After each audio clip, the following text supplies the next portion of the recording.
दिल्ली से खबर, जहां पर किसानों के आंदोलन का नया स्केड्यूल जारी कर दिया गया है। 6 मार्च को दिल्ली चलो आंदोलन का ऐलान किया गया है। किसान नेताओं ने दिल्ली पहुंचने की अपील की है।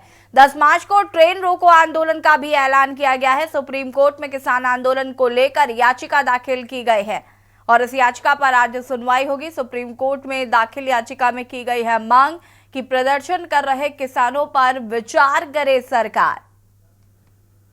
किसानों का ऐलान, फिर दिल्ली प्लान। आपको बता दें कि किसानों ने ऐलान कर दिया है कि वो दिल्ली कूच करेंगे और इसी मामले पर आपको बता दें कि एक याचिका भी दायर की गई है जिसमें कहा गया है कि सरकार किसानों के मामले पर संज्ञान ले।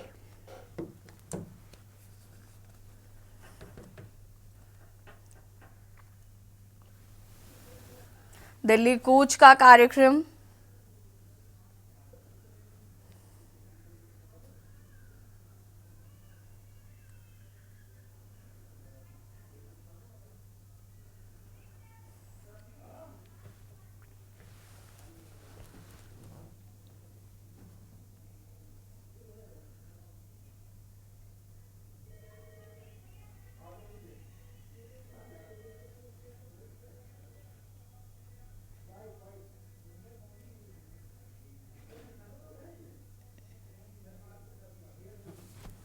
किसान नेताओं ने दिल्ली पहुंचने की है अपील।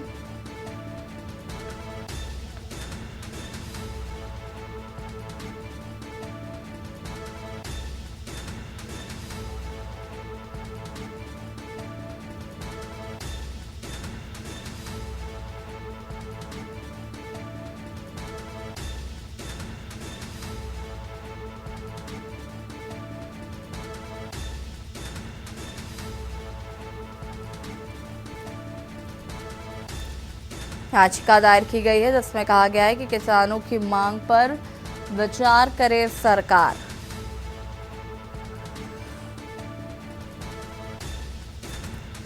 और इसी खबर पर ज्यादा जानकारी के लिए संवाददाता कुलदीप हमारे साथ जुड़ चुके। कुलदीप, किसान नेताओं ने एक बार फिर दिल्ली कूच करने की बात कही है।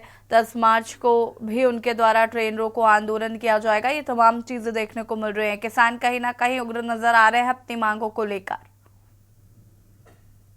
देखिए, जिस तरह भी पिछले हफ्ते जो किन्नौरी बॉर्डर पर जो हिंसा देखने को मिली, जिसमें शुभकरण सिंह जो किसान था, उसकी मौत के बाद से किसानों ने अपना आंदोलन स्थगित कर लिया था और लगातार वो मीटिंग कर रहे थे। जिसके बाद इन्होंने कल एक फैसला लिया, जिसके बाद इन्होंने दिल्ली कूच का ऐलान किया, जिसमें 6 मार्च को दिल्ली कूच करेंगे और वहीं 10 मार्च को इन्होंने जो ट्रेन रोकने का भी आह्वान किया। वहीं सुप्रीम कोर्ट में भी आज इस केस को लेकर सुनवाई होनी है, क्योंकि जो ताजा मामला है किसान आंदोलन का, वो पहले पंजाब हरियाणा हाईकोर्ट के अंदर पहुंचा था, जिसके बाद इन्होंने अभी सुप्रीम कोर्ट का रुख किया। सुप्रीम कोर्ट के अंदर द सिक ऑफ चैम्बर्स के द्वारा ये याचिका दायर की गई है, जिसमें याचिका के अंदर किसानों द्वारा ये मांग की गई है कि किसानों को शांतिपूर्वक दिल्ली के अंदर दिल्ली तक पहुंचाया जाए, क्योंकि किसान जो आंदोलन करने वो उनका लोकतांत्रिक अधिकार है और शांतिपूर्ण ढंग से वो इस विरोध प्रदर्शन कर रहे हैं, जिसको लेकर दिल्ली सरकार और पंजाब और जो हरियाणा सरकार है उन्होंने पूरी किलेबंदी कर दी है। किसानों के साथ हिंसा की जा रही है, जिसमें कई किसान घायल हो गए, एक किसान की मौत हो गई है। वहीं सुप्रीम कोर्ट आज इस पर सुनवाई करेगा। इससे पहले जो हरियाणा के अंदर हरियाणा कोर्ट था, उसने भी जो पंजाब सरकार को फटकार लगाई थी कि जिसके अंदर कोर्ट का ये कहना था कि आप सरकार है, आतंकवादी नहीं है। जिस तरह किसानों के साथ व्यवहार हो रहा है, वहीं कोर्ट ने किसानों को भी इसमें खरी खोटी सुनाई थी, जिसमें कहा गया था कि आप जो आंदोलन कर रहे हैं, अगर आपका शांतिपूर्ण तरीके से आप आंदोलन करें, लेकिन आपके आंदोलन के अंदर जिस तरह हाईवे के ऊपर ट्रैक्टर, मॉडिफाइड जो गाड़ियां हैं, मॉडिफाइड जेसीबी मशीनों को लेकर आप चल रहे हैं, ये शांतिपूर्ण तरीका नहीं दर्शाता है। वही कोर्ट ने यह भी उनको फटकार लगाई कि जब कोर्ट के अंदर अभी याचिका गई है, कोर्ट के अंदर सुनवाई होनी है, ऐसे में किसान संगठन के लोग कोर्ट का रुख नहीं कर रहे हैं, जिसको लेकर अब अगले आदेश का इंतजार करना होगा। वही अब सुप्रीम कोर्ट इसमें क्या फैसला करता है किसान आंदोलन को लेकर, क्योंकि जिस तरह से पिछले कुछ दिनों में देखने को मिला कि अभी 2 साल पहले भी जिस तरह से दिल्ली को एक बंधक बना लिया गया था और 1.5 साल तक दिल्ली पूरी तरह से बंधक बनी थी, जिसमें लोगों को काफी दिक्कतों का सामना करना पड़ा था। लेकिन इस बार प्रशासन पहले से ही मुस्तैद नजर आया, जिसके बाद उन्होंने दिल्ली की किलेबंदी कर दी और हरियाणा पे ही किसानों को हरियाणा पंजाब के बॉर्डर पर रोक दिया। जिसके बाद इसमें कुछ किसान जो है उग्र होकर किसानों ने जो उपद्रव किया, जो पिछले हफ्ते किन्नौरी बॉर्डर पर हिंसा देखने को मिली, जिसको लेकर आज सुप्रीम कोर्ट के अंदर एक याचिका दायर की है, जिस पर आज सुनवाई होनी है। जी, बिल्कुल कुलदीप, अगर हम बात करें यहाँ पर किसानों की, तो किसान लगातार उग्र होते हुए नजर आ रहे हैं। किसानों को रोकने की कोशिश की जा रही है, लेकिन बड़ी समस्या यह है कि जब भी किसान आंदोलन होता है आम जनता सफर करती है, आम जनता को समस्याओं का सामना करना पड़ता है। अगर ट्रेन रोको आंदोलन भी होता है तो उसमें आम जनता सफर करेगी। मुझे लगता है कि इसके बारे में किसानों को सोचने की ज्यादा जरूरत है कि आपको आंदोलन करना है आप करिए, लेकिन आप कम से कम आम जनता को परेशान नहीं कर सकते।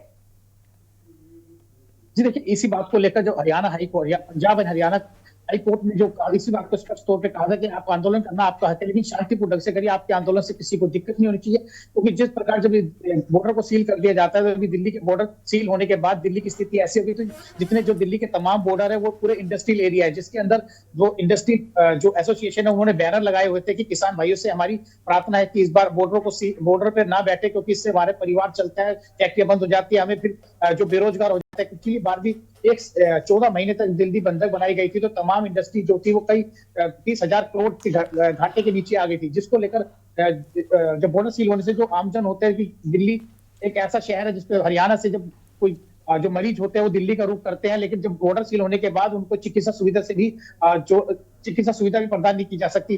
वहीं ना वो जो रेल रोकने के बाद भी अगर एक रेल रोक दी जाती है तो उसका असर पूरे रेलवे प्रशासन पर पड़ता है, क्योंकि कई रेलवे ट्रेन लेट हो जाती है और जो समय से अपने यात्री एक दूसरे स्थान से गंतव्य स्थान तक नहीं पहुंच पाते हैं। लेकिन किसानों को इस बात का ध्यान रखना चाहिए कि उनके आंदोलन से किसी प्रकार से किसी दूसरे जो व्यक्ति को उसको नुकसान ना पहुंचे। लेकिन किसानों के जो युवा संगठन है उन्होंने पिछली बार भी जब साफ तौर पर अपने जो किसान संगठन के जो मुखिया थे उनसे काफी बहस की गई थी कि अगर आप सीधा तौर पे आदेश दें कि हमें करना क्या, अगर दिल्ली कुछ करना है तो इस बार सरकार को हम झुका के रहेंगे। लेकिन वही जो युवा जो संगठन के जो पदाधिकारी थे उन्होंने युवा किसान को भी बड़ी मुश्किल से समझाया था, तो काफी बहस के बाद उनको शांत किया गया था, क्योंकि वो नहीं चाहते कि युवा किसान उग्र हो। जिस तरह शुभकर्ण की मौत हुई है तो आगे भी किसानों की मौत हो और जो युवा किसान इस आंदोलन की भेंट चढ़े। जी बिल्कुल कुलदीप, बहुत बहुत शुक्रिया आपका जानकारी साझा करने के लिए। और बता दें कि किसानों के आंदोलन का नया स्केड्यूल जारी, किसानों के आंदोलन का ये स्केड्यूल जारी हुआ, जहां पर 6 मार्च को दिल्ली चलो अभियान का ऐलान और उसके बाद